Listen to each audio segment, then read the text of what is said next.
Hello, and welcome back to Empty Classroom Garage Edition.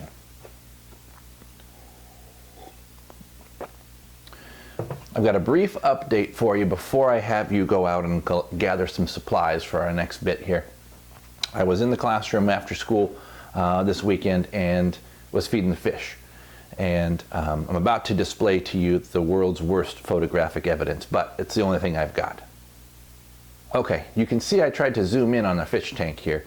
It was focusing on the glass in the front of the tank and not the good stuff on the inside, but you can see two glowing orange things in the middle. Those are two, count them, two baby tetras. Not zero, not one, but two. Crazy times, my friend, crazy times. Okay, let's get started on the reason we're here today, which is to check on those seeds we've been germinating for a couple of days now. You're gonna need some supplies to do this next part, so don't get up and get them yet. Let me tell you everything you need. You're going to need, of course, to locate the bags of seeds that have been germinating. You're also going to need your journal and a pencil, and then some way to measure. And so if you've got a small ruler at your house, perfect. If you're a teacher and you've got a meter stick at your house, also will work just fine. If you've got neither of those, maybe check a toolbox, ask an adult, you might have a tape measure.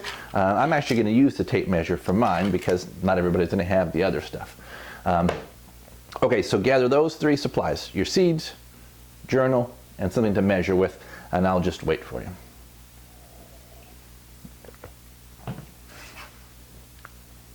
Oh, you can pause. Yeah, okay. Let's pretend like you've just paused, and now you've unpaused. Okay, so now that you've got your stuff, first thing we're going to do is kind of marvel at what's going on inside this bag. I think this might be the corn. Let's check this one out first.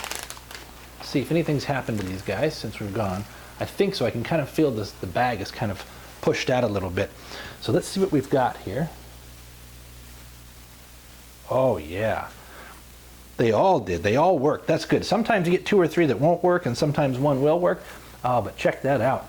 Yeah, they're all starting to sprout a little bit here. Here's the original piece of corn. And you can see there's a piece coming out of both sides. Oh, look at this one. This one's coming through both sides of the paper towel. It poked through. Holy smokes. Yeah, looks like it thinks it's underground looking for more water. Okay, so now you have to be careful.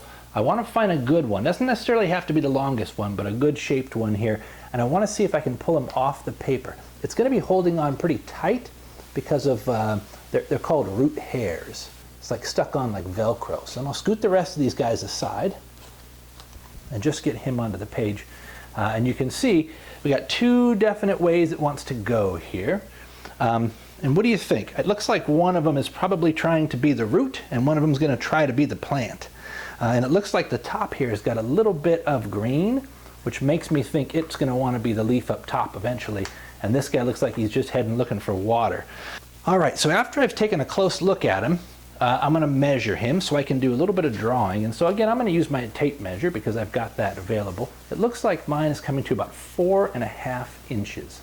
On mine here. I don't want to pull on this thing and stretch out this little curly part at the top. I don't want to break this plant. I'm going to put him back in the paper towel in a second, but 4.5 inches, and it looks like maybe the bottom part is, about 3 inches of that is that bottom part, that root. So now I'm going to take this and put him in my journal and draw him.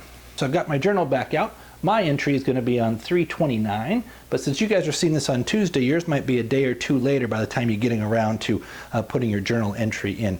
So now what I want to do in my corn section here is do my best shot at drawing this corn, little plant.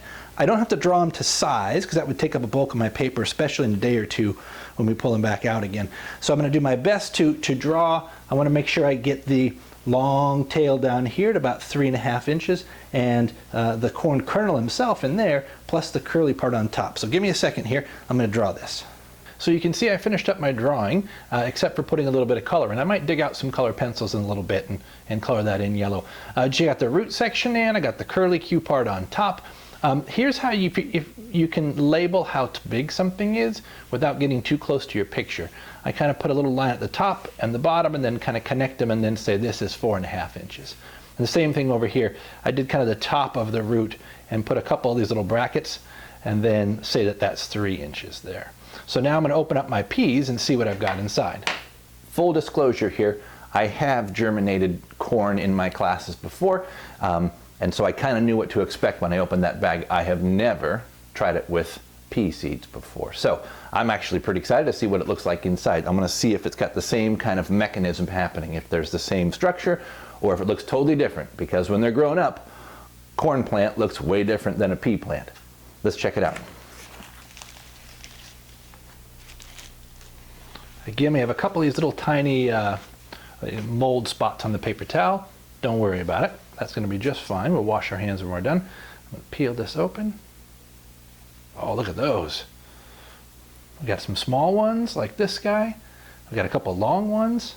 Oh, that's a real big difference, huh? This one, just like the corn, is trying to hold on to the paper. I'm going to let him sit on there. I'm going to use one of these other guys to draw maybe. Maybe I'll use this guy. He's kind of in between the short ones and the big ones. So I'm going to slide him off the paper, get him kind of centered here.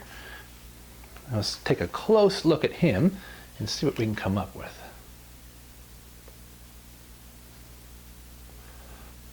Oh, that looks good, yeah.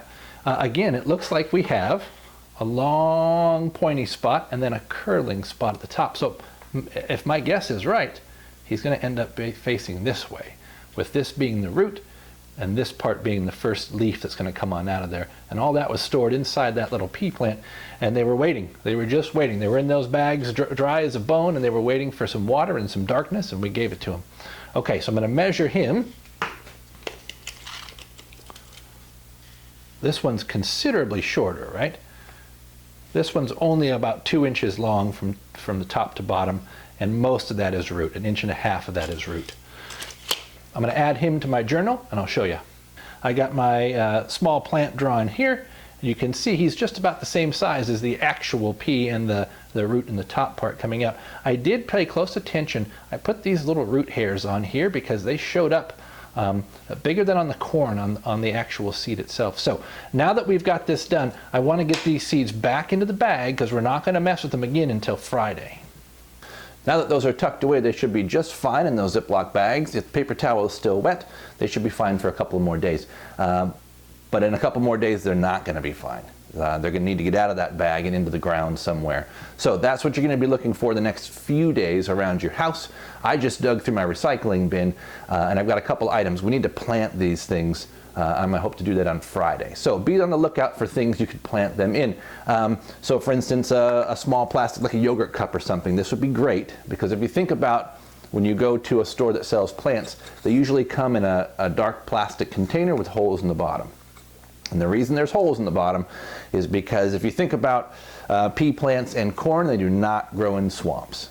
And so if you don't have holes in the bottom of your container and you put a bunch of water in there, then your plant is sitting in mud. And that's not what that plant's designed to do. So ideally, something plastic we could poke holes in the bottom would be great. However, if that's not an option, we can adjust. Okay, so this would be fine. We could use maybe an old Starbucks cup or a coffee cup that's paper. Not ideal, because these are meant to hold beverages for a short amount of time, not muddy water for weeks and weeks. So not great, but we can use it in a pinch. How about a glass jar? Not awesome. You can't poke holes in it, but on the counter of our classroom, on the windowsill, those are all in glass jars. We should be a little more careful when we water. I found a can of beans. Again, not awesome, because you could poke some holes, but there are some sharp edges to contend with here, but in a pinch you could use that. How about a cardboard box? Absolutely not, and I'm a little ashamed of you that you even brought it up. That was a ridiculous idea. I also have a milk carton here, which also seems like a bad idea. However, this cardboard is coated. Its job is to hold liquid for a long time, but it is also paper, so I actually might save this one. Maybe I'll just cut it off the top and do a little DIY and have a nice little growing area. Anyway, be on the lookout in the next couple days for things you could plant your seeds in, and we'll see you on Friday. I too.